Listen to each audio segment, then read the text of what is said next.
Hello, how's it going everyone? Olier Gonzalez here again.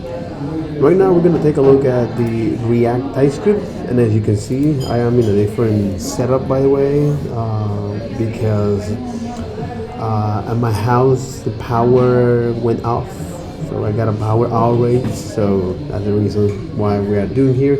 The place is a little bit noise because I am currently in a cafe, so I'm trying to make this as most clear as possible.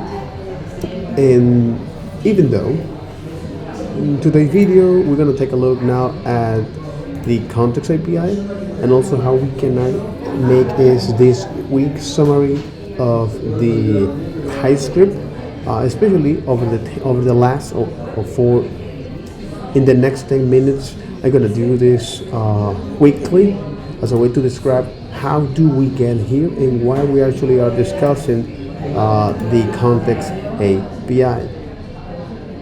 So, because this course is taught by Steve Kinney, head front-end engineer at Temporal, and the entire reason of looking at React and TypeScript is that see how you can now, by writing your React components and know the shape of the data that you're receiving as props or as states, a lot of the times that's the quickest way to debug your application without leaving the code editor. So with that, we also look at first is not only the structure of this particular course, which is the Introduction Components API in Typing and Refactorings, but also another very important topic, which is this book, Tackling TypeScript Upgrading from JavaScript, as a way to look at the Essential, which is a book written by Axel Rossmeyer. Shout out to him. And by understanding now the fundamentals of TypeScript. First, what is the value proposition of TypeScript? How can we use TypeScript? Where we can use TypeScript? And where in the essentials. So, because the end goal of TypeScript is to be a superset of JavaScript, it's not meant to be a replacement for JavaScript. It's just a way to augment the language as it is. Why? Why do we need that? What is the problem that it solves? Well, glad you asked. Is that it prevents you to now throw errors on runtime, which is something important. And also how you can now the language or TypeScript here in your text editor, as long as it is supported. In the case of Visual Studio Code, provide you so to autocomplete features like autocomplete features and code refactor. So with that, also it allows you to put all of these guardrails in your TypeScript code, so others can use that. Where the benefit of that is that if you have now large complex projects, that a lot of the time is something useful to do that. So because of that, how can we use that here, or what is the essential of TypeScript? Is that it's going to provide you this type system, or it's important to think of TypeScript as this two-level language, where JavaScript is dynamic. This is when you can generate its values, and now in TypeScript, this is the static. This is when you can generate its types. So this subtle distinction is important as a way to develop the awareness of where we are in our code as we write that or read that, and also to understand is the intention of the author code. So here the essential is that, all right, how you can start to use your type annotations, how you can start to put your types in TypeScript, how you can a lot of the time going to rely on type inference instead of you actually having to manually type your types. A lot of the time you're going to let now the language figuring out that for you. And how important is here to understand what is the role that objects, arrays, and functions plays in JavaScript, so you can now understand what is the role of them in TypeScript. So, for example, in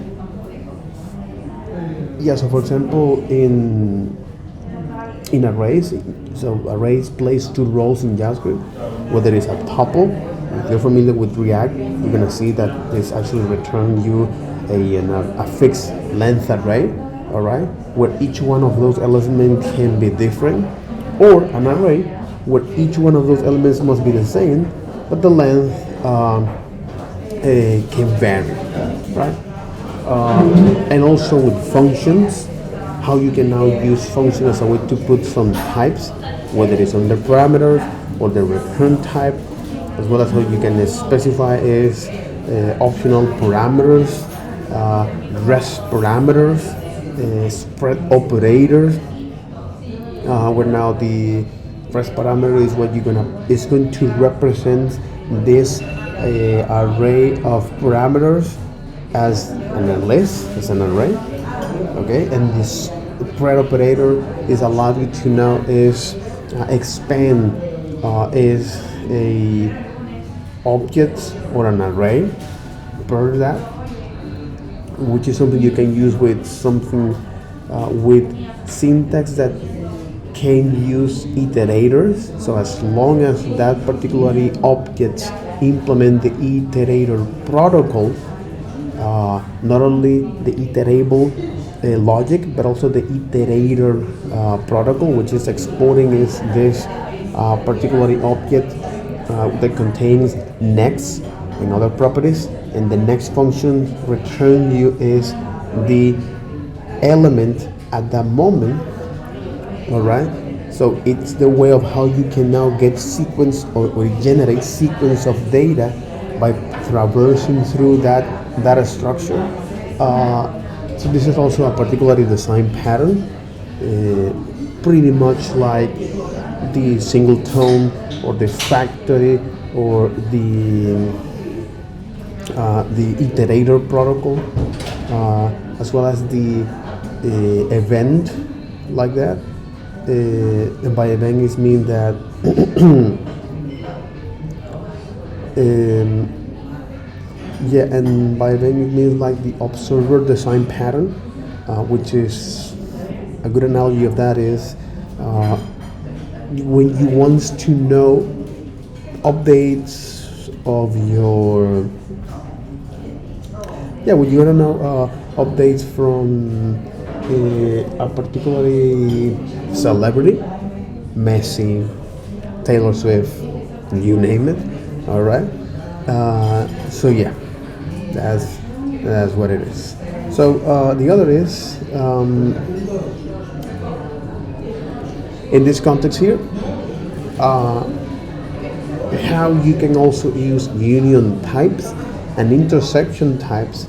So intersection is pretty much like this inheritance that you can now is select as a way to extend is the types from that type that you define, the type definition, also the default value, as well as typing objects, and how now objects plays two roles in JavaScript, whether it's a record or it's a dictionary. In a record, it has a fixed length of properties. All of them are known and development, but their values can be anything, right? Whereas with dictionary, you don't know the name of that property in development. You know the shape, and all of its values, or if it is types, must be the same, or all of the value must be the same type. So this is the dictionary is as a way to generate is dynamic types on the fly. And when we talk about is now generation of type, quite frankly, is to say this is now the other essential here in TypeScript. So similar to why it's important to think of the two-level language, like the values and the can exist at the dynamic level, and the types exist at a static level. So normal function exists on the dynamic level and are factories of value for values most of the time, and they represent the parameters as values using the parentheses. But genetic types exist at the static levels and are factory for types and have parameters representing types, and they usually use the angle brackets. Why this is important, you might wonder. As a way to refresh this particular and simple concept, because that is the foundation, especially when you're going to use now your types for props, using props with children, for state, how you can represent is a genetic or a type in a state, or if you want to represent is a reactive value, aka any value you define inside of the React component body. And also how you can use now types as a way to, for example, in the APIs when you need to actually send a data to a server, okay, how you can use your type a lot of the time as a way to figuring out is that in the context of control components, or when you have to create a form for that or uncontrolled components, how you can now use a lot of the time is the hint that the code provide, even though that you type it wrong, as a way to see how you can now start to use is, for example, the form API, or the form data API, or the form inputs types, or the mouse event types. And also understand that React generally is this synthetic event, which is a wrapper around the true native event, as a way to provide you some convenient features. So for example, in input, there is a particular property or a type that they say value as number or value as date, because this is something that a lot of the time is very, very messy. You don't want to actually return a string, so they actually do this transformation for you. So then I also look at how can we now starting to use is our types for more complex scenarios, like for example, using now with reducers, and how you can define is your type in your reducers with the type of actions, okay?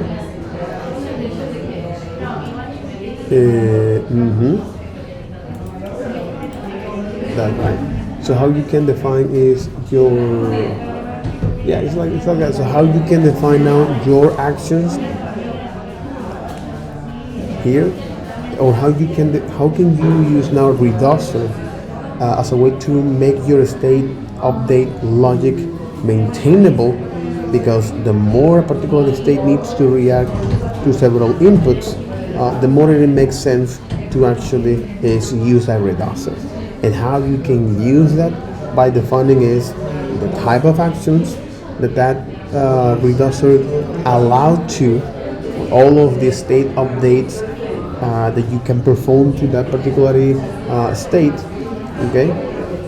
How you can do that by using is, for example, is the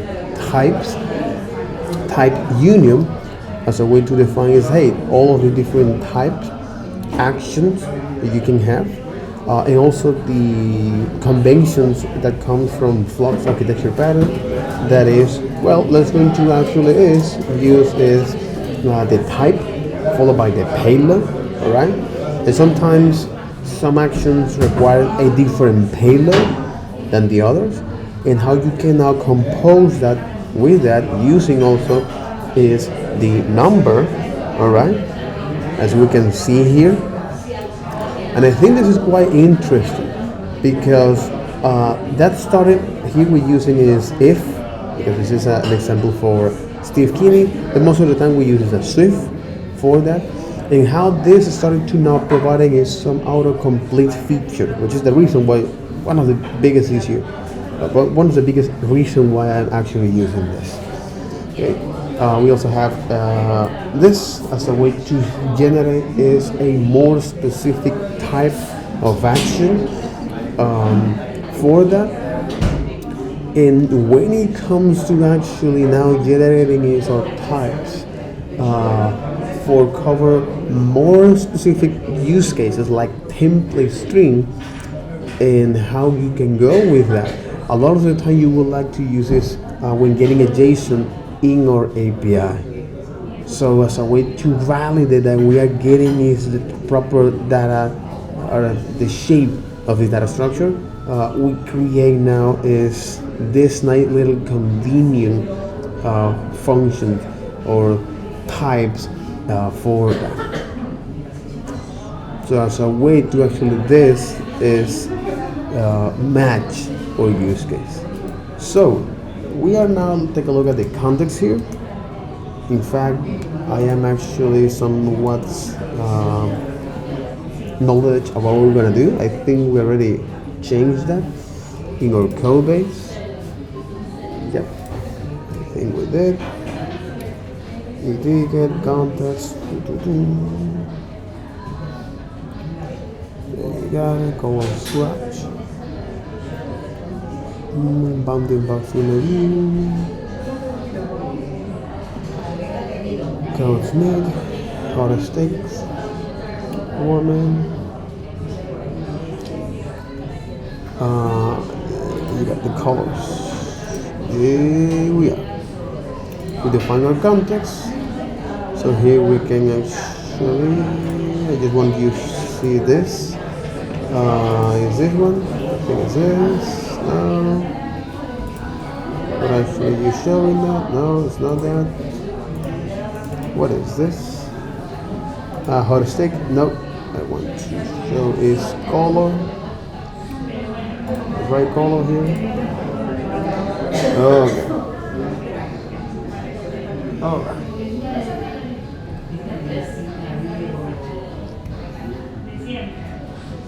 Yep.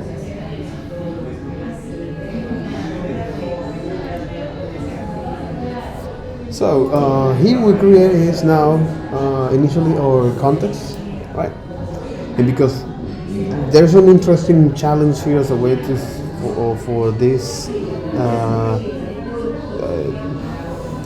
This is some kind of problem like who was first, the egg or the chicken? That's right. Well, the idea here is that by you creating your context and then the provider for that, because when you're going to define is this, for example, if you're using now a reducer to cover this specific use case, one solution, which is not the best, okay, but it solves that, is to say, hey, this object that I'm passing here is color context state. So if you take a look, for example, at the entry point of your app here, that's what they're doing here as it is. It's like, hey, you know, I know what I'm doing, Typescript, deal with it, right? I know what I'm doing, deal with it. So again, this actually worked as expected, right? And then you can define is your reducer. Normally, here I actually wouldn't do this for performance optimizations. In fact, I will create now is a provider or a context. Okay, I will create now a context for holding is the state and also for the setter functions, and putting the setter functions up the state as a way to, if you need to actually share this context through your entire app, you can do that without actually need to trigger is re-rendering. right? So if we run this npm start, you got it. It's saying, hey, there's someone actually in another port who is doing that. The thing is, no.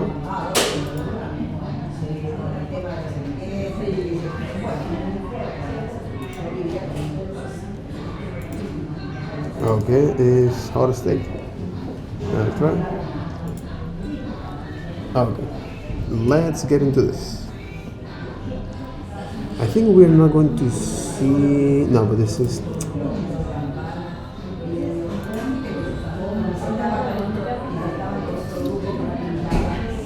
Because this is hot steak. No.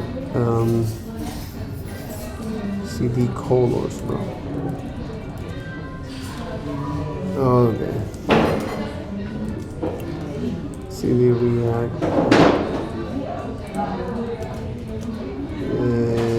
For real? React. Typescript. You got it. CD colors. Alright. And is it? If I want to start this. Okay. There you got it. Here we go. Let me show this over here. Right. So we can actually display this. Bam. And here we are. Okay. Cool. We actually select a color here. Because we already implement is now this context, we can actually change the context here. It's going to update through our entire application. If we take a look now at the performance, since of course this is not a course based on performance, but it's important to actually understand what's going on. All right. So let's actually change this. I don't know why it's not showing that. Let me reload this. Okay, now it's showing that properly, which is great. Okay. And let's start the profile. As you can see, because we're going to click here, it's going to update everything. Here the same, it's going to update everything. Right,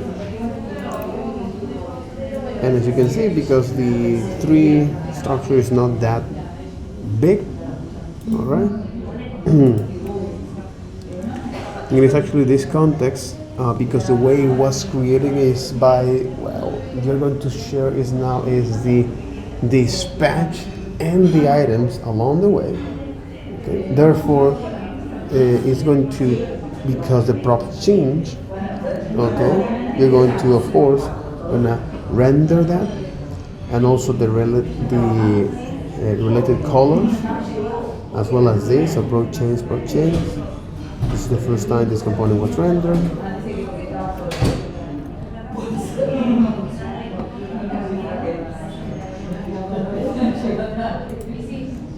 And the same for this.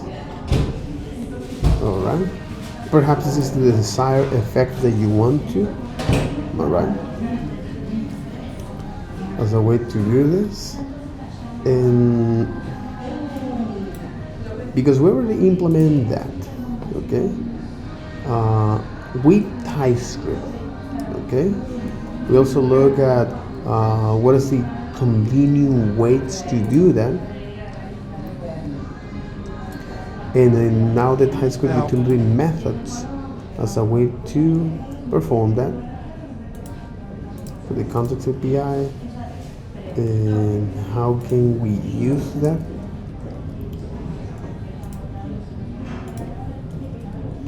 So how this is an example of how can we use this. Okay, and then now on the Typescript utility methods, Typescript utility methods.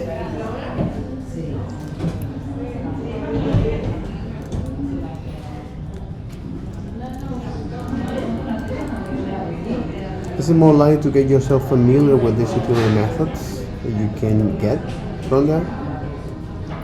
Now, there are some things that we can, theoretically do to make this a little bit better. But they're all kind of nice to have. So like this kind of gets to the main point.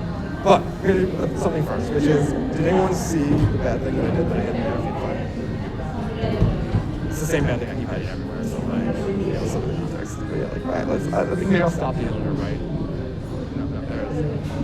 Well, any, right? Like, which means this can be any, which means update, like, like who knows the ways this can mess me. This creates a somewhat like interesting like problem, which is like, so the way that update works is it takes an object that has the keys available in an object, and then it just kind of replaces the current ones, right? If I turn this into item, well, that's going to be problematic because theoretically, I also have to change it here. Like, I fixed it in my actual implementation, but you know why I'm not blowing up? Because it spread. Oh look, now it's angry at me. Like, Okay, because this is now with a packaging list. Okay, so he shift to another one. Okay, so he shift now to a packaging list. Really?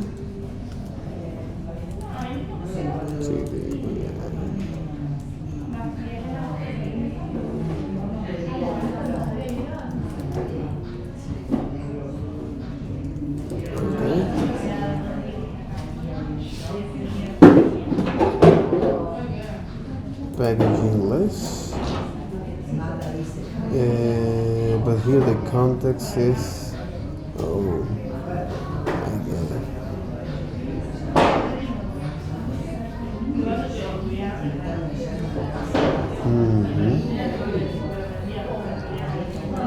Okay. Question. If I take a look now at the GitHub here, and then I say, hey, you know what, I would like you to add is existing repo. Choose the location.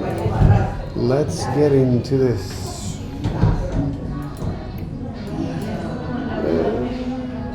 Packaging list. Packaging list. A repo to this. I want to know the branch with Typescript. Switch branch. That's right. There you got it. Say git log, and say list, update that with Typescript. Awesome, there you got it.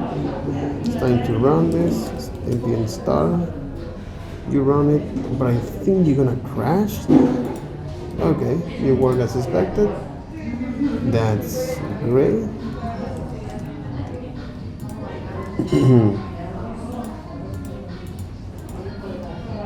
Okay. That's perfect. She's working as expected. Yeah, let me don't save this. We already have this particular context that we create here. Okay.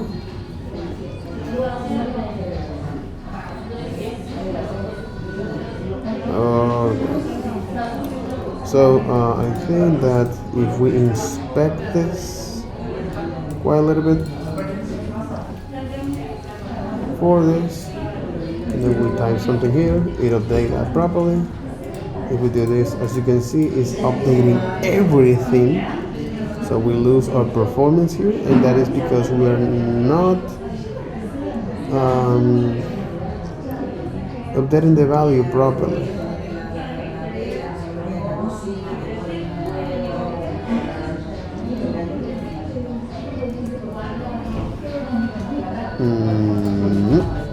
One any. All it takes is one any. You saw my action earlier.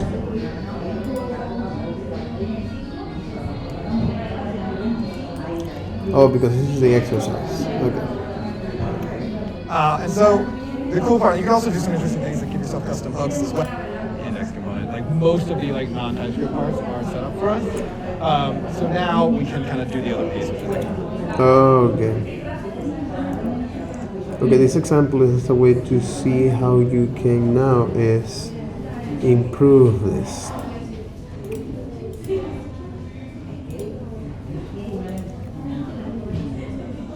just like how you can improve this.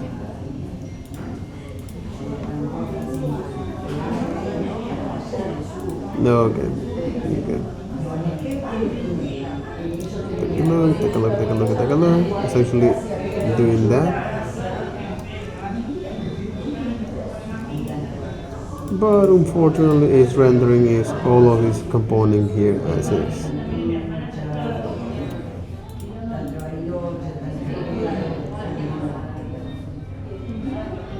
Exactly, we're passing is not all of these hooks, like update and remove, like in a state, so we can actually is prevent that by using a reducer for that.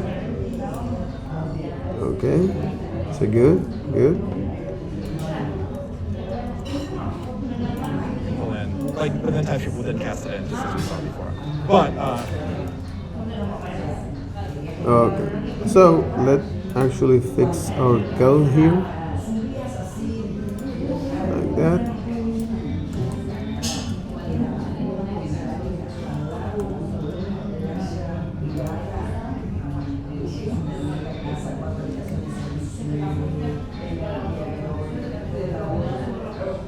Remove comment here.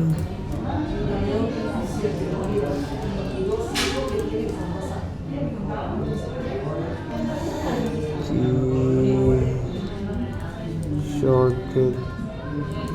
Key shortcut. Key shortcut.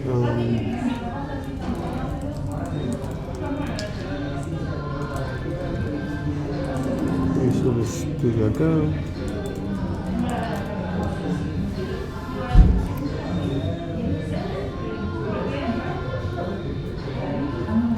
Come on, Q and U. Beautiful.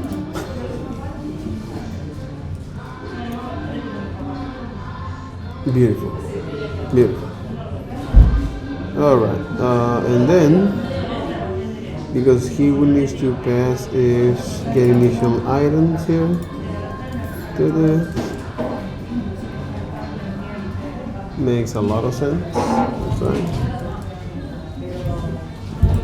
Okay. Then he says like, hey, what is the create filter and all that kind of thing.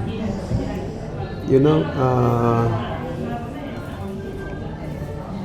just to be explicit here. So that's the context stuff we just saw a second ago. Let's pull in these state management pieces from application because we're going to move it in here. That's already in place. We'll grab it. And these are all the things that we're going to pull out as well. And I'm not going to save that file yet because it's going to start crashing stuff. But we can pull it in context TSX. Just make it available. oh, okay. And paste it all in. Now, Makes there is a little surprise in there. Staring close enough, you can see it. If not, I will make it obvious to you in a moment. We have this in place, and so we've got all these features. So now what we really want to do is be able to kind of like pass this through all of the context. So really, before, when we were just using the reducer, there's just one dispatch, right? Because like we can't just batch all sorts of different actions, we need to have like some kind of method for each one. We need some way of like bundling these all together in order to thread them through the context. So we say, in this case, we say like const value. So that's going to be what we pass into the provider down there. oh, okay, as a way to know what we're gonna items, return unpacked all items, of this. packed items. So for that, what we're gonna do is And this. got Get all of this functionality here, move, putting into the context. and then mark all as unpacked. Makes Right? sense. Take a look at this a second. Alright. Mark all as unpacked. So that'll be And then we need to everything actually bundled. is to pass down to all of this value here. Okay, by defining this value object here, where we're going to return is all of this as here. Say add, update, remove, unpackage items, mark all unpackaged. No, okay. Items, unpack items. Items. Unpack pack items, compact pack items, add, update, remove. Okay.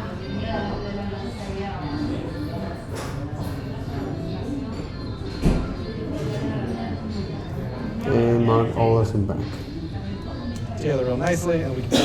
And then you're gonna return is now the Yelling starts value here. because it's like, yo, you told me value is null. That's true. So they chill. So hey, this actually is. Before I could just say dispatch with the action types. What is the type of Here this? I can't. Right. This is one of the reasons like I like use reducer a lot.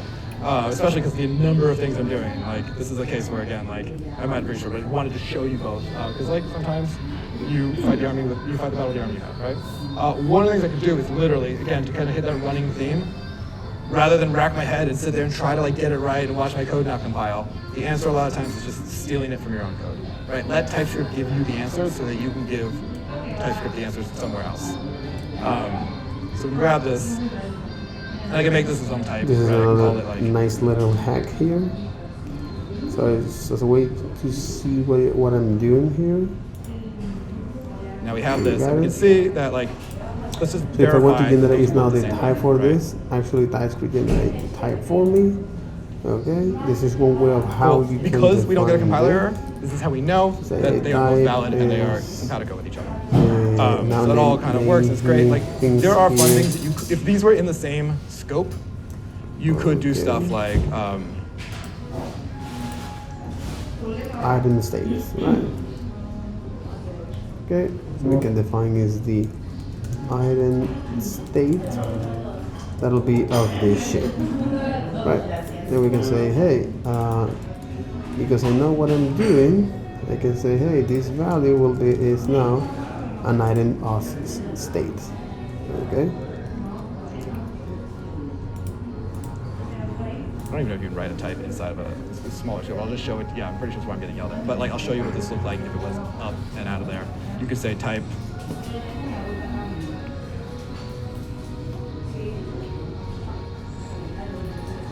This is a Right, way now to we'll figure out dynamically what actually generate that type for them.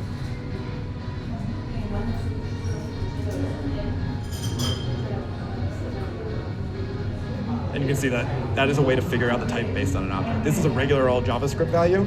It has Because this is a regular JavaScript value. determined the type, and it's allowing me to then make a type on the fly dynamically. That said, we still have that closure scope problem we had before.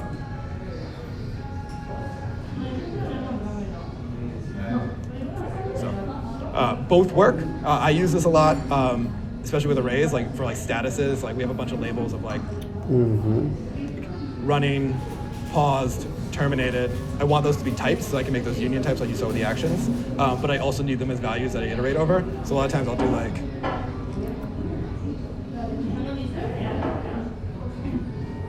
loading, error, success, for whatever it is. I do that's const, which means this is an array that's never going to change. It's kind of like when we saw number, number, number. Like this is not an array that you can push onto or pop off of. This is a static array. And then if you did, And you want to generate the type for that status. Type of status. you would get this full array. Exactly. So we got the full array. But then if you did, Give me the key for that. Okay. You're going to take is that's the key of type status. Yeah, this will give you the full array of them that you can kind of like pick one of in this case. And then if you said, for arrays, the for arrays. numbers.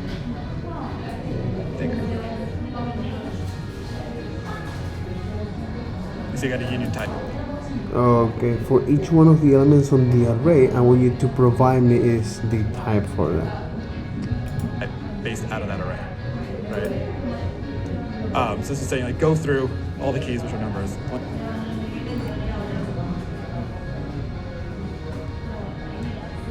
1, 2, 3. So this is a very interesting case for this particular use case. For this particular use case.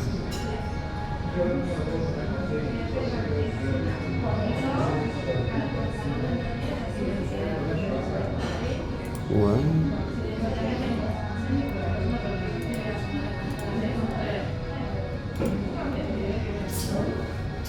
Okay, he mentioned something interesting, a very interesting use case.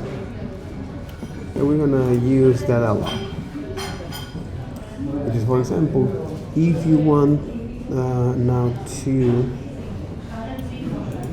okay, generate types, okay,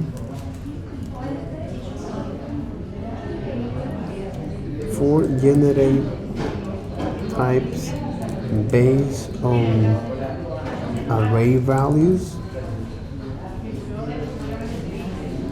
such as loading, exactly, such as loading error and success, such as loading error and success, we can do something like this. As a way to generate types based on JavaScript value, based on an array JavaScript value. Okay.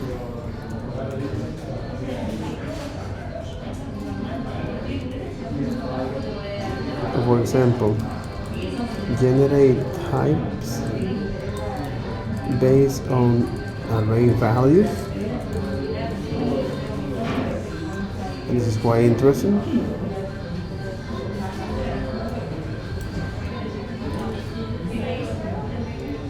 So what we can do is something like this. We say, hey, you know what? This application here, or this context here, we're gonna say, hey, do we have now loading state, right? Or status. When you have now exact loading, okay, you have now loading, error, and success, right? So if you want to generate now types on the fly for this, okay, you can say, hey, type of statuses.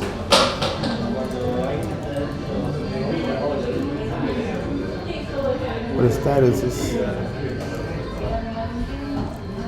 Statuses.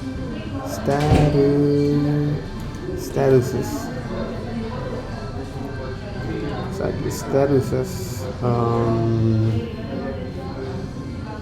Yeah, loading error, success, type statuses, and here you can say, hey, type of the status. All right, and you say, hey, you're gonna return you an array of this, right? Say, hey, this is a string of array, because we want is the key of that. You say, hey, please give me is now from the number here. So give me is the status here by number.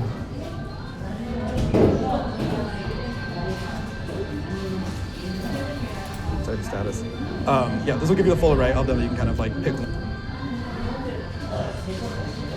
one of in this case, and then if you said, oh, exactly. But look at this, and I think that I really love that I make this mistake. It's telling you, hey, because you are telling here the status, you say, well, this is an array of status. It means that this is an array, not a tuple. If you want to define that as a tuple with fixed collection of elements there as cons, okay, it's a now this is the only valid values that they can status can have, right? And you say is this loading, error, and success. However, if you want to make use of each one of them as a way to use a union type for that, as a way to get now is several types from the JavaScript values, which is what you want after all. If you're going to do this, well, you say, hey, I want you to now give me is the number of that. So this is the way of how you're telling, hey, from this type, provide me is only this particular value. This is a way of how you can create now union types based on a collection of values, all right? And from there, you can actually get a status tag for it, and I think this is quite interesting. Yeah, that's powerful. Generate type based on an array of values. Holy moly. Very nice little convenience things. Very nice little convenience. For arrays, the keys are numbers. Very, have a value very convenient thing. But we have it in place because, like, honestly, this one does work. Like, when I Oh show my you the God. other one, you might still choose this one. That's why I'm like keeping it for a while. So we've got that like in place. It's getting passed through. Everything seems mostly good. Application's angry at me because I literally removed all these functions. So like we're gonna still have to do that refactor, absolutely. But we will do it with the aid of TypeScript in this case. So could I? This one's just getting items and showing the count.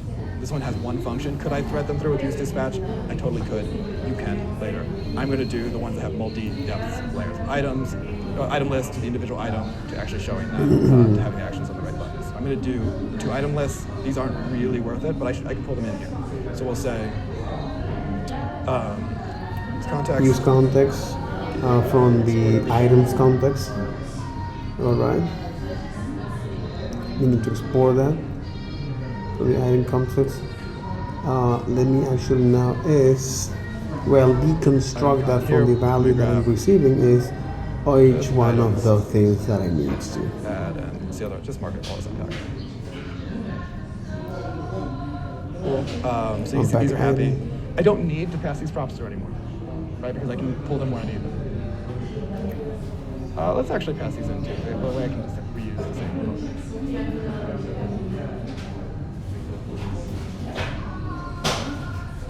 Still angry with me because it was expecting update and remove. So we can say, Okay. So, based on this particular example, what it's doing is that this is not needed, but that's a way to see how you can generate types on the fly. Makes a lot of sense. And yeah, it's like, hey, let's go into now actually is export this. Export is the item. Yes, export is this. And instead of doing that, we're going to export is this. Right. So now it's not going to complain about that. In fact, the value of that will be like that. Okay.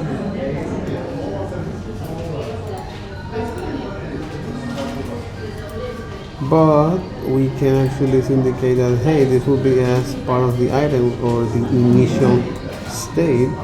It makes a lot of sense. It's like, hey, as item state, okay? So complain about that. In our application, what we can do is that, hey, instead of actually passing you this, let me actually double check here. Exactly.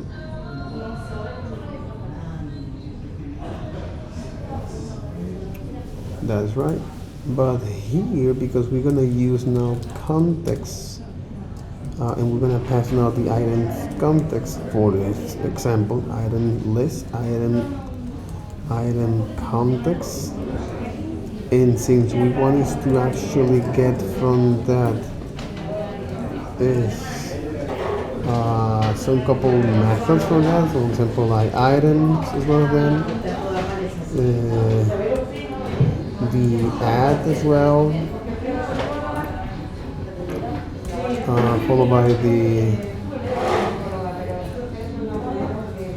come on followed by the mark on park bag items and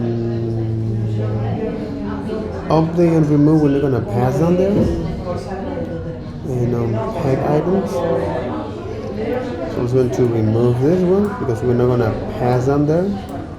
It says like, hey, what in the F, man? I expect you to pass me something here.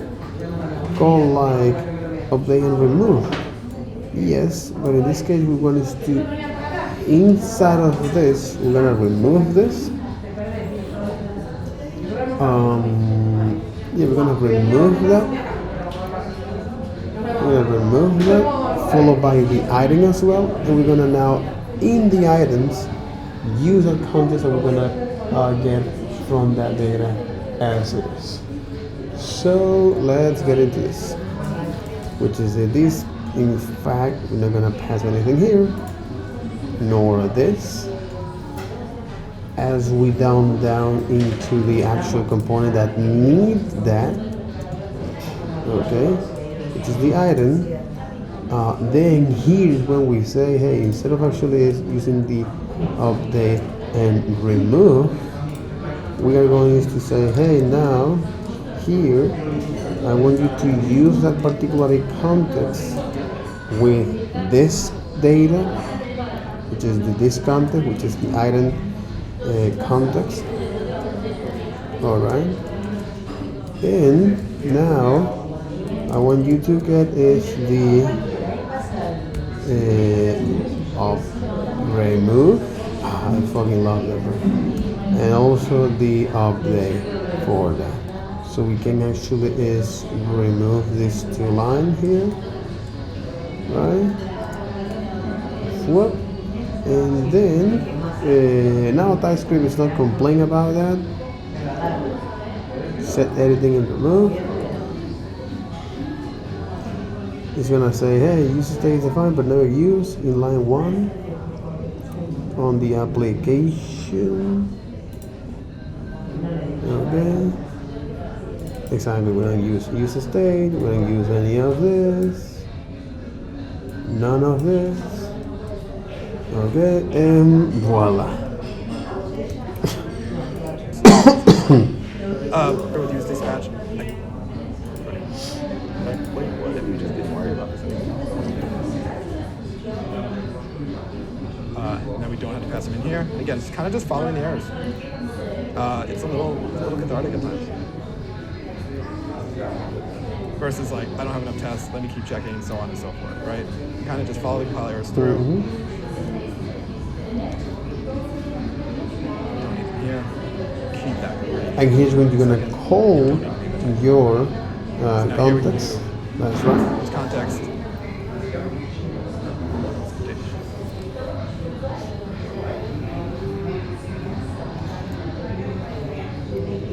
And again, other than when I'm dealing with third-party libraries where I forget that they need a certain string, will I open a pull request saying that there's a hashtag at the beginning? Maybe try that first before you go up. I might later. Just, don't worry. Or my own misunderstanding closure scope for a hot minute there. Generally speaking, I can feel confident just in my editor without the need to like jump back and forth. Should you have tests? Absolutely, you should have tests. Do you need as many educations? Like I was feeling comfortable. A lot of while I'm Yeah. Those important you should actually write is your test for them.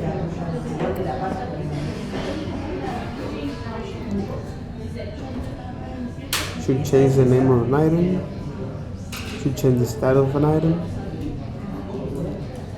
And of the item. Remove item. So this is as a way to actually now test those functionalities for that.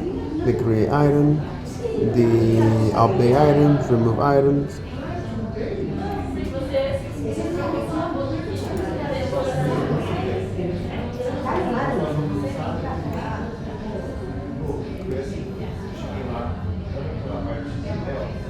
And also filtering items.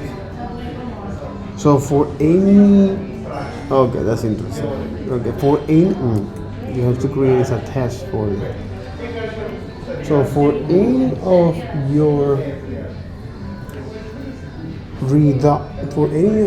reducer functions, okay,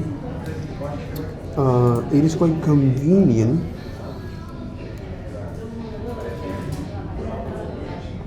or for any operation that for any function that operates on the data, you should have created now your test for it.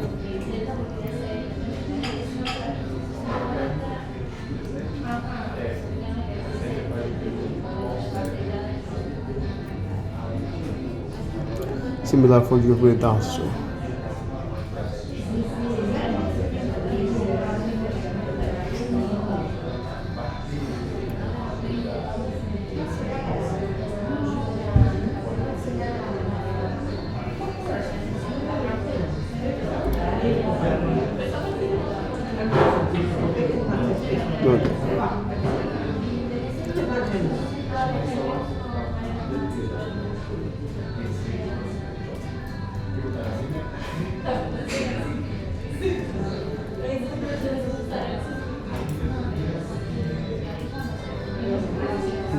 Interesting.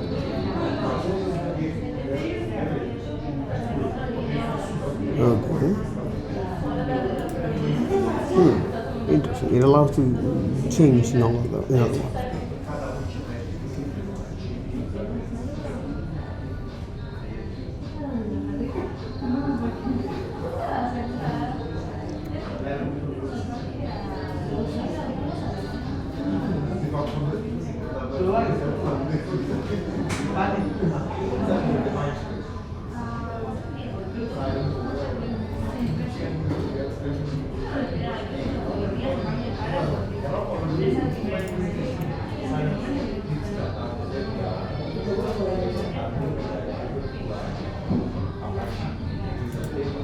All right. Okay. So. Right. Using TypeScript, I feel comfortable. So now, let's see the other one. It's completely feel comfortable doing the refactors like that. Should be working as expected. Let's see it here. That's right. That's awesome. It feels completely comfortable doing that kind of thing. Can update one, can remove it. There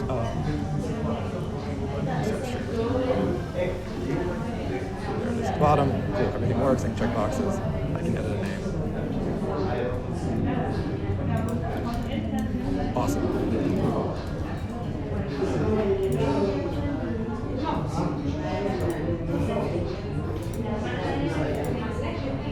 Right. Now, there are some things that we can, theoretically do to make this a little bit better. You're right. There's any, right? Like, which means this can be any, which means update, who knows the ways this can mess up. But this creates a somewhat interesting problem, which is so the way that update works is it takes an object that has the keys available in an object, and then it just kind of replaces the current ones, right? If I turn this into item, well, that's going to be problematic because theoretically, I also have to change it here. I fixed it in my actual implementation, but you know why it's not going up? Because I spread. Oh, look, now it's angry at me. One any. All it takes is one any. You saw my action earlier. And the way this works is we're only replacing one property, right? Over here, we're just taking whatever, we're taking the name, we're just replacing name. We're just replacing path, right? And so I want the situation where any keys you give me better be on item, but I don't need all of them, right? I don't want to replace the ID of an item. Exactly. What kind of person would do that? I just want to say optionally, I want to be able to replace anything on an item. Right? This is where utility types, which is just pure TypeScript, come in helpful, but in a very specific React use case. So what would this look like? So let's go back into our context. And you might say that, hey, Steve, if you had magically derived this, or if you used use dispatch, you would have. Yeah, great. But this is the point of the state. So one of the things I could do. Exactly, especially it's partial because sometimes you don't want to. Partial is a utility method, right? You kind of you can see it by hovering over it, and if that stresses you out, that's okay. So partial put all basically the takes all the keys in the object and makes it on optional. Basically, taking everything dynamically, putting a question mark over it. It's built into TypeScript. I didn't have to do anything. I didn't have to write it. It's been there for a while. Each new version, new versions of TypeScript very frequently have more work. There's one that I really like that came out. It's either coming out in 4.9 or it came out in 4.8. I think it's coming out in 4.9, which is awaited, which is if you use await, it's this is either the promise that we're awaiting or it's the value, and it just does all of that for you. Because previously, I think even when we did a previous version of Square, it's figuring out whether or not something was a promise. You had to check for a then method and stuff like that. It was not easy, and there's been a lot of abstractions that make that a lot better. I have a custom one in my code base that I hate, and I'm waiting until we upgrade to 4.9. Yeah, that's what it is, before I can use it. So this makes them all. So let's take a look now quickly at this TypeScript utilities. utility types here. So you have a weighted. Oh, okay. This type is meant to model operations like a wait and async function or the .then methods on promise, specifically the way that the recursive unwrap promise.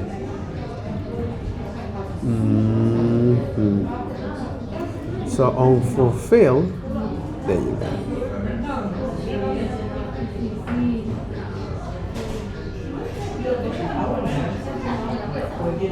Similar for partials. Okay, those are related exactly. Partial type. Hey, I just want to put all of this set to optional. Put all of the key as optional. Required is say put all of the property of type set required. The opposite of partial. Read only. Construct a type with all property of type set to read only, meaning the property of the constructor type cannot be reassigned. Useful for freeze object. Records. Construct an object type whose property keys are keys and whose property values are types. As a way to generate now this again, this is how Typescript, how arrays, how objects place in JavaScript. Whether it is an array, whether it is a record, like this. Exactly. Whether it is a record. Alright. Whether it's a record or a dictionary. But in this case, it's like, hey, I'm going to construct a type whose keys and property values are the type. So by saying records, I say, hey, this is the type of the property names followed by the shape of that.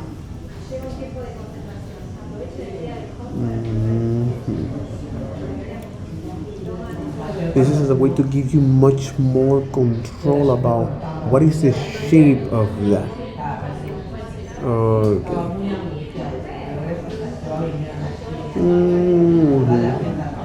Pick as a way to say, hey, I want now to get FD from this type, all of these keys.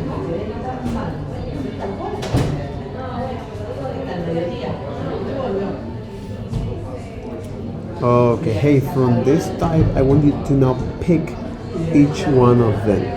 For the omit from this type, I want you to omit this one.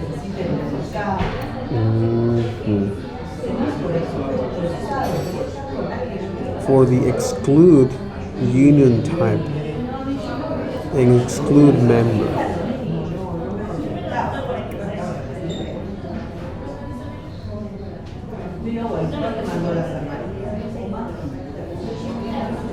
Extract the type and from the union. Non-nullable. Oh, okay. And I think that this is something that can happen a lot of the time. Non-nullable. Hey, you can have an unnullable thing here. So parameter of the types. Construct a double type from the type here. A parameter type. Okay, a parameter type. Parameters type.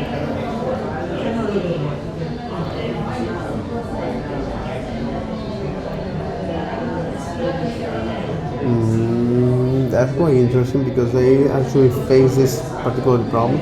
Constructor parameter.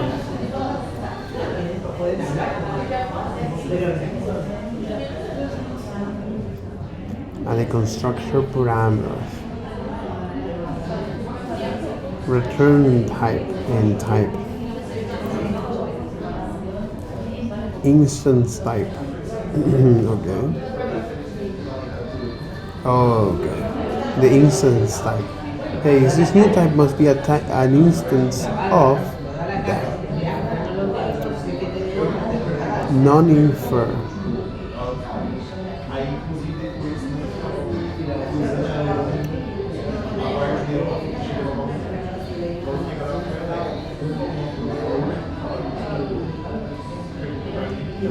Oh, this is in 5.4. This type parameter type. Okay. Omit this parameter.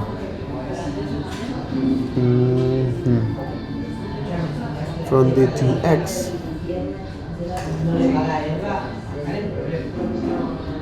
I want you to now omit this parameter to x.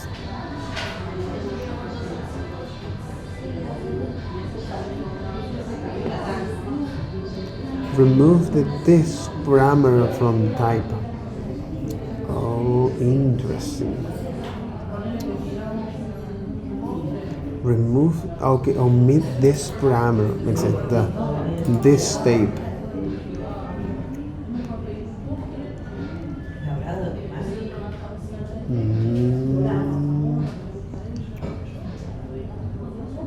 Intrinsic string manipulations, uppercase, lowercase, capitalized. But you can see you have now very specific.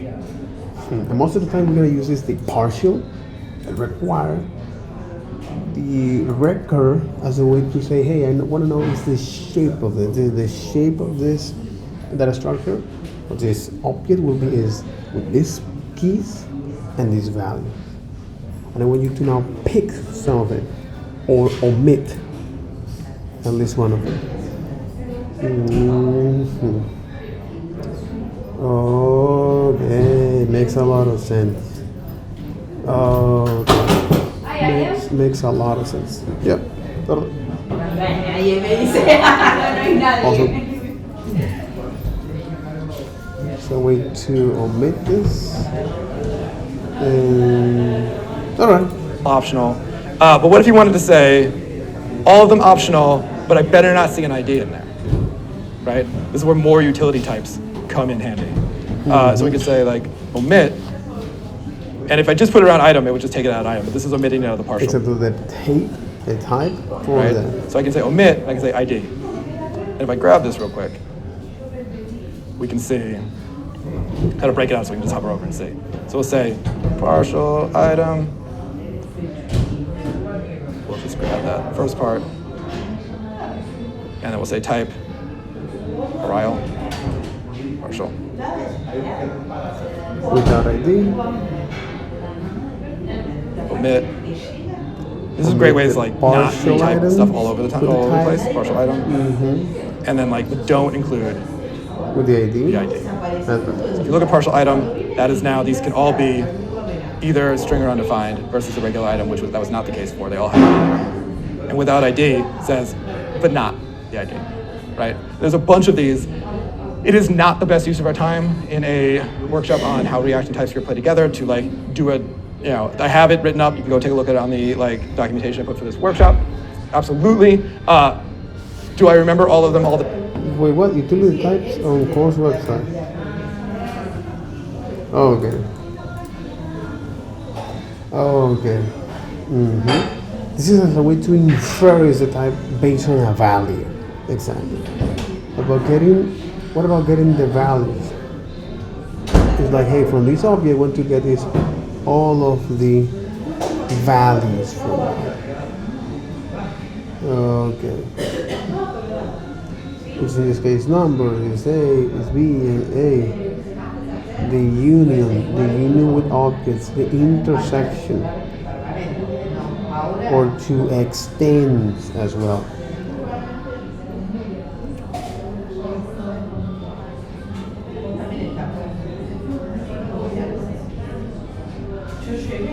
Conditional, externally only.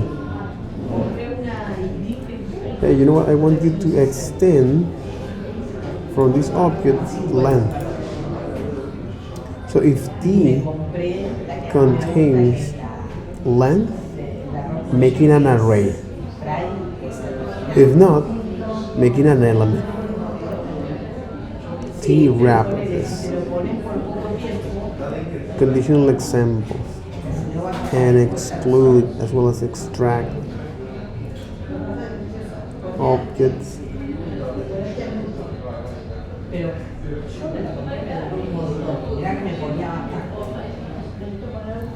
As well as speak, omit, and string manipulation. I think this is the most common use case for this, you know? It's the most common use case. Most common use cases. Here, right? So most common use case from here. This of course is gonna change. This of course you should actually double check if the utility.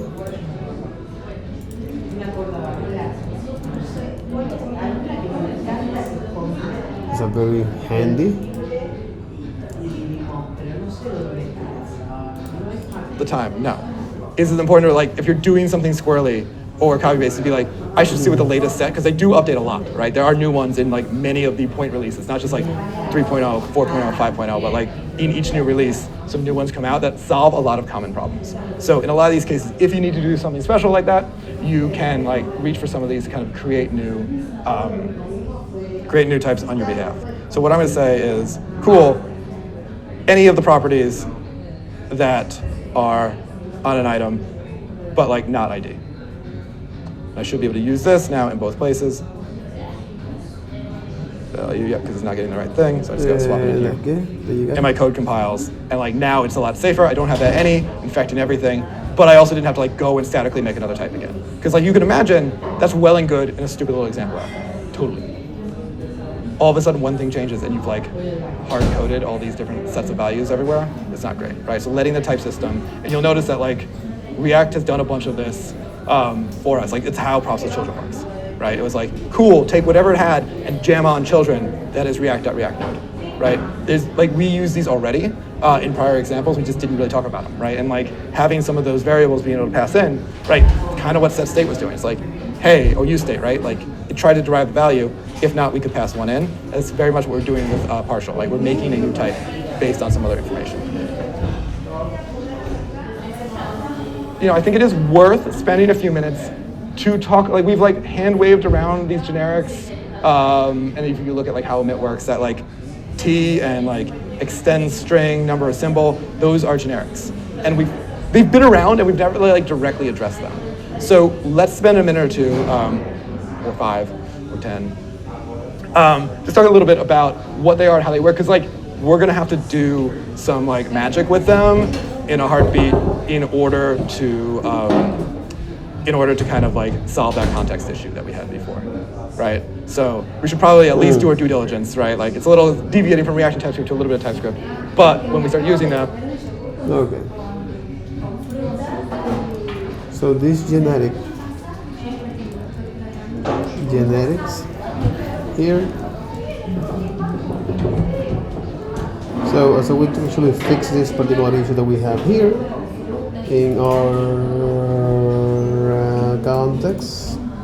We put in any. This in fact should be something here called is item state, but I don't want you to be an item state, by the way, because this must be is a partial for that. You say is item state.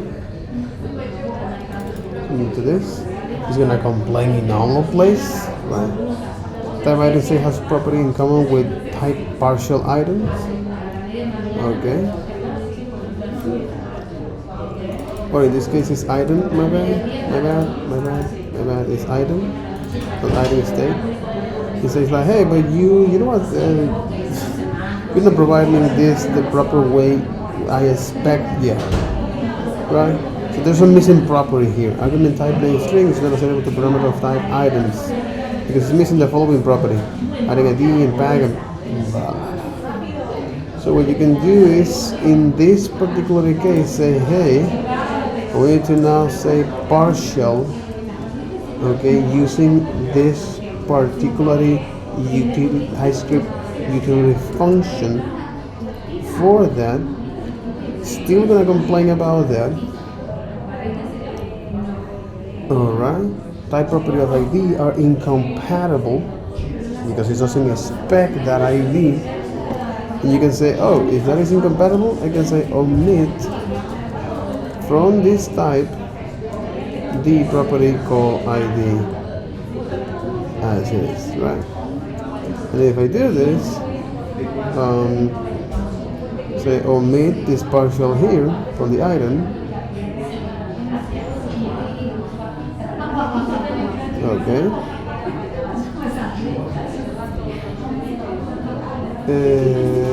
But it say types of parameter updates and updates are incompatible. Property ID is missing in type omit partial items ID, but required in type item.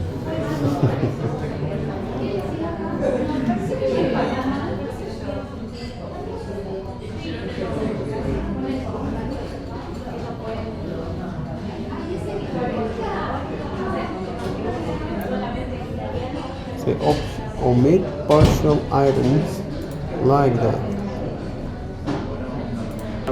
To solve our context.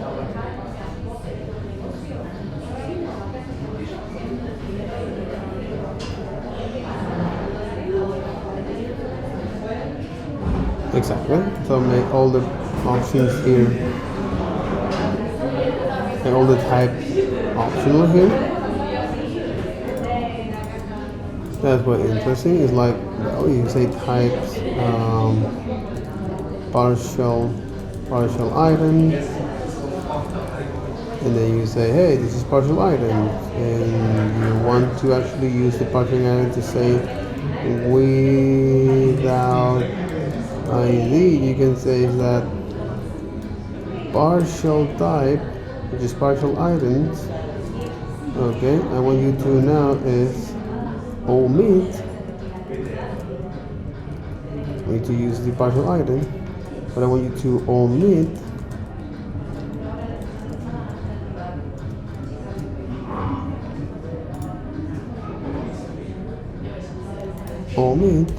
the, we have this because ID from that. So if you say now this, it's throwing an error in context line 52 because exactly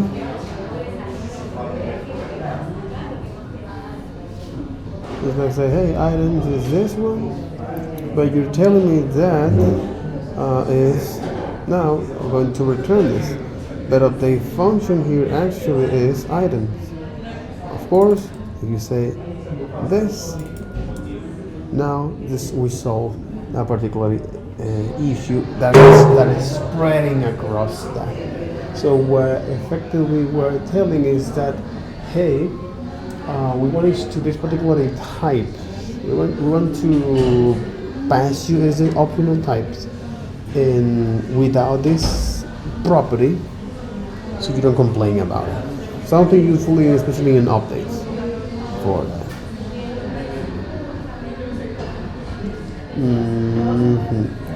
Again, a very simple exercise. A very simple exercise. Very trivial as well. Super trivial. Super duper duper trivial, bro. Super duper trivial, bro. It's probably I set up for us. We're gonna name them. So let's head over to the court. I'm gonna open last thing. I was going to be playing around with template literals before. Right, you can see this is kind of one that I made for an action convention. We got this other one called K, which stands for key, which needs to be one of the keys of T. Every time I saw one of these, I wanted to cry. And then one day I had to do something really complicated, and I just sat there and I pumped one out and it worked the first time. I don't know when you cross the chasm. I don't know how it happens. I will just... The chasm. And then one day I had to do something really complicated, and I just sat there and I pumped one out and it worked the first time. I don't know when you cross the chasm. Chasm. Oh, a deep cleft in the surface of our planet. Oh. a deep cleft in the surface of our planet. How do you call this in Spanish? What in the earth? Oh, un abismo or abyss, class, chasm. Chasm. Interesting. Pit. Okay, pit and abyss. Interesting. Interesting.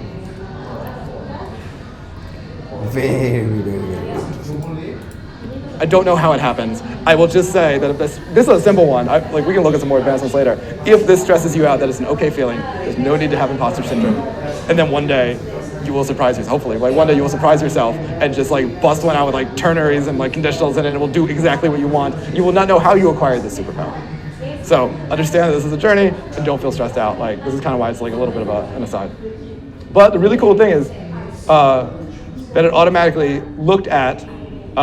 Okay, cool. First name has to be a key on user, and then the payload automatically became the value on the user object. Right? If I change this to, you see that it automatically became a number. Right? And this is great for reusability. We saw it before. There is a trade-off between should you get all fancy like this, or like would making 3 actions by hand have been better? If you are the maintainer of like React Redux, and you're trying to make a create action hook that generates the right type, this is where you live now. If you were the consumer of one of those libraries, like, I'm not doing this. I took one foray into the React types, and I don't know that I came back out the same person, right?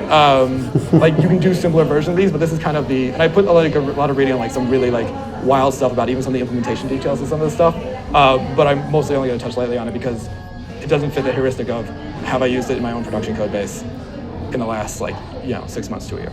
There was a question in the chat, why did it work for age? Let's bring this all back as a number. And we said it was a string type. Age, the key itself is a string, right? The value, because it's almost the same syntax as regular, like accessing a value of an object in JavaScript, right? Which is we're saying, go grab this key. It's very much like in JavaScript, we said const. Exactly, this is a way how you cannot help that to grab the type of the key. But in type. Hey, grab the type value and put it here. Right. In this case, like the key is a string, the value is a number. So it's like why age still works. The key age is definitely a string. It's number that's a value. It's number. This is getting exactly. Go into the type user, grab the key age, and its value is a number for the payload.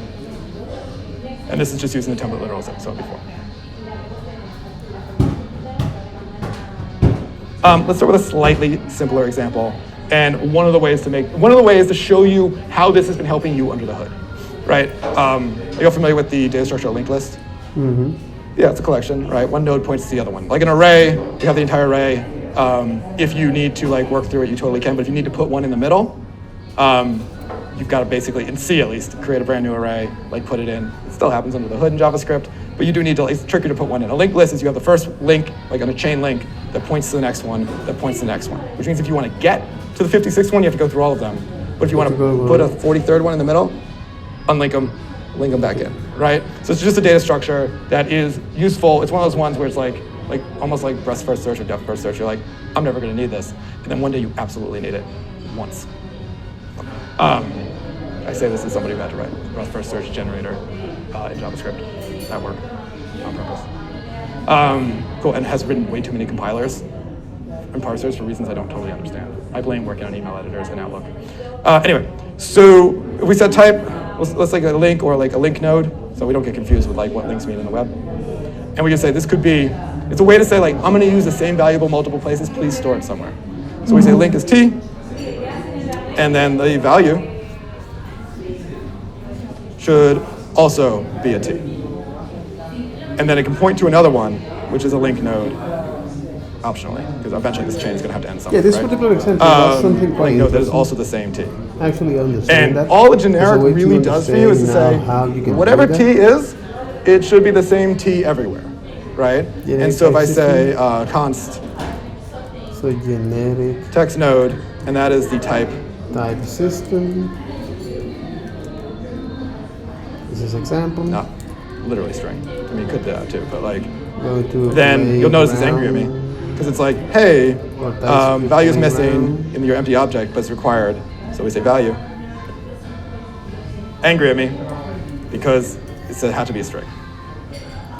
Playground, I'm not sure we actually have that in play. And then this one is saying like, cool, you can point to another link node, but it also has to be a string. Oh my god, you saw that. Right, if this one started out as a number, it would have the same rules, right? And this is like, what we'll see in a second is how like some of the React stuff has been working for you. But like, generally speaking, so then we could say like, is another link node with the value. Using a linked list. No question mark that time though. Right? And like this one has to be a text node because the first one was. So it's automatically casting it. It's already told you what this T needs to be based on the first T. Fine, whatever, right? That is roughly, you can think about them as variables for your type. That is not a wrong way of thinking about them. It's a little nuanced, but like, it's fine. The interesting part is the rule that we have repeatedly double-clicked on, to use a business term, is if TypeScript can figure it out on your behalf, you don't have to tell it what to do. So let's try this. Create link, it's gonna be a function. And it's gonna take a value. And it's gonna return that value in the array. So I just hover over it, it's like, yo, I'm gonna yell at you about that any. So now it's like, cool, you gotta return one of these. Okay, but what if I said,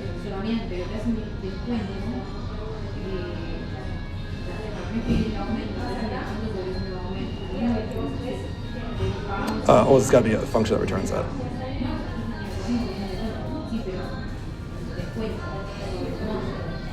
Oh, so what you get right, that will theoretically make whatever comes out known to be a link node. I don't want to type that ever again, honestly. So the other way I could do that, we'll get better and better at this as time goes on. I could say that, hey, I'm going to tell you that you should return a link node. Right, same basic effect. But like, what if I wanted to have link nodes for numbers, objects, arrays? I don't like anything. Am I going to make 1,000 of these? Am I going to create text node? Am I going to create like whatever? Like, no, I don't want to. What I want to say is, yo, I'm going to tell you what the type should be. And what I want you to do is like make sure that I get the right type. So what I could say is, one thing you have to do if you have JSX turned on, and this is why this is a little bit of Reactism, the compiler has a hard time figuring out. So whatever type that I'm going to pass is Steve for that talking about a generic here, or is he starting to write some JSX? Right, so if you did like, that'll totally work. But if it's just, and if you did T and U, T stands for type, by the way. U is because it's a letter after T. That's the level of like sophistication like you'll see in the conventions. You can just put a comma too, and like in JSX, if you're not using JSX, you don't have to do that, but like the compiler gets very confused about what is JSX and what is a type.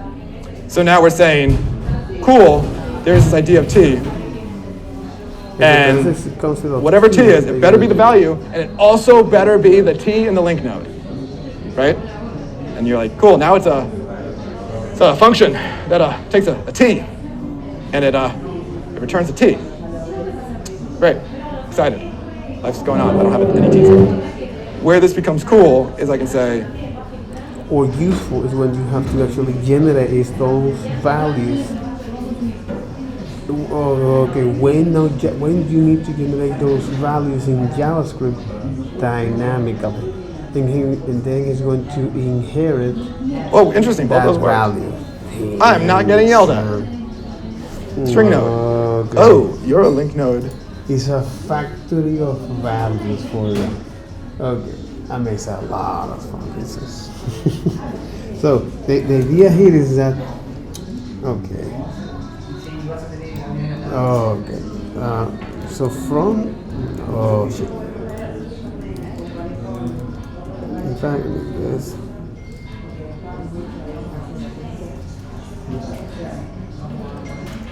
So from this example, which is, you know what? Now we want us to say, hey, let's go to generate these values in JavaScript. Okay, by saying it's like create node or create link. exactly, create link here, and you say, hey, this will be a value that is going to return is an object that contains a value, right? And the thing here is that if you want to dynamically generate types based on JavaScript values, because this is the two-level language here, because you cannot tell to TypeScript, hey, I want you to generate I want you to generate types based on the dynamic value that we assign to this. Holy shit. Okay. So you can tell TypeScript to generate types dynamically based on JavaScript values. That's the value proposition of this.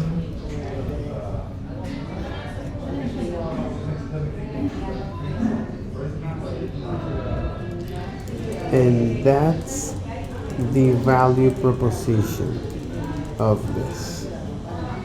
Holy moly. Oh, nigga. Okay. OS. French toast, bro. So value proposition. So now you understand the problem is that, okay, makes sense. Yeah. Makes a ton of sense. Makes a ton of sense. Okay. Genetics allows you to generate types based on JavaScript values.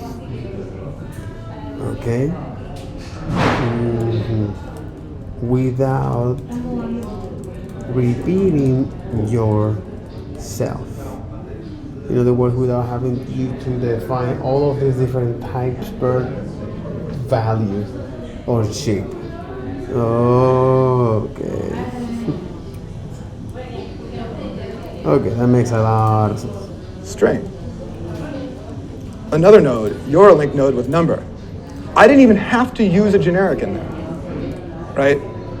If this reminds you of use state and use reducer, this is effectively how they were working, right? This must be the it's type like, of T, yeah, I'm a liberal arts major, and but must like, return I was somewhat awake in Algebra 1, a T. right? Which is basically TypeScript is trying to figure out how to solve for T. Cool, you filled in the value, it figured out what T was, and then confirmed that the return value was also the same thing, right? As long as you solve for one of these, as long as you give TypeScript, again, that recurring theme, you do not need, if you find yourself writing a ton of boilerplate, right, that is a moment to step back and reflect. It's the moment that we talk about a break, sometimes you need to go for a walk to write better code. Right, it's a moment to go for a walk, because a lot of times, if TypeScript can figure it out, and sometimes it can't, API requests when you're talking to a server. Yes, could use protobufs and generate types and import those types, but it's cheating, you're importing the types. Generally speaking, like if it's something external or something like that, or something that's coming from like the user, like an input field, it could be a little trickier. That hex code where, like I did the is hex code thing, we did the is. Like there's occasional times where you have to step in. There's occasional times where arguments we have to help out. But generally speaking, if you're writing good, especially with React, which has a very good battle-tested type system, if you find yourself writing a lot of type stuff, that is a moment for pause and reflection, right? So those are our generics, and we will see them on our journey to solve the create context issue that we had before. Are we ready to like put that monster to bed? We are going to pull out some generics. A little what I said before about sometimes you see them, they make you want to cry a little bit. Unexpected keyword or identifier. But this is a function. I want you to execute that. Right. They say now, hey, unexpected keyword of identifier.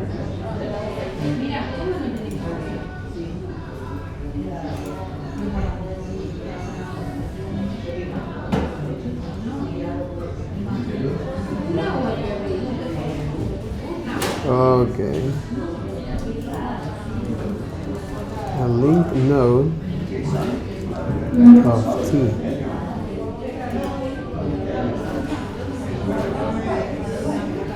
Unexpected keyword or identify.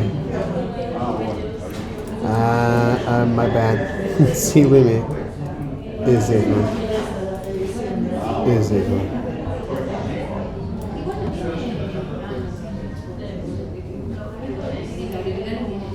This is pretty interesting.